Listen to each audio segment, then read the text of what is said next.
গতকালকে ঢাকা গাবতলী থেকে রাজশাহীর উদ্দেশ্যে ছেড়ে যাওয়া একটি বাসে ডাকাতি হয়।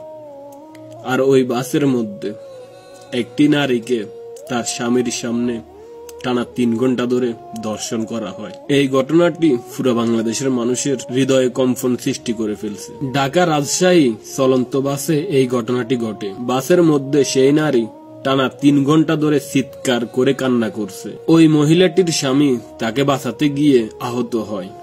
50 জন যাত্রী ডাকাতদের নির্যাতনে চুপ করে থাকা ছাড়া কোনো উপায় ছিল না। সেই নারী ক্রমাগত চিৎকার করে কান্না করছিল।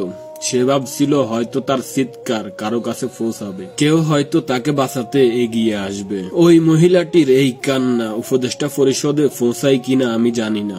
এই ধরনের ঘটনার পর অনেক দেশের আইন শৃঙ্খলা বাহিনীর প্রধান পদত্যাগ করেন, অনেক দেশের মন্ত্রীরা পদত্যাগ করেন। প্রধান উপদেষ্টা ডক্টর ইউনূস স্যারকে বলতেছি, আপনি বিভিন্ন সম্মেলনে দারুণ বক্তব্য দিতে পারেন, কিন্তু শাসক হওয়া আর মানুষের নিরাপত্তা বিধান করা অন্য জিনিস। এটা সবাইকে দিয়ে হয় না। আমি ভীষণভাবে দুঃখিত এবং লজ্জিত ওই নারীর কাছে, ওই মায়ের জাতের কাছে। তার চিৎকার আমাদের কাছে পৌঁছায়নি, কেননা আমরা কান, চোখ, মুখ বন্ধ করে রাখছি।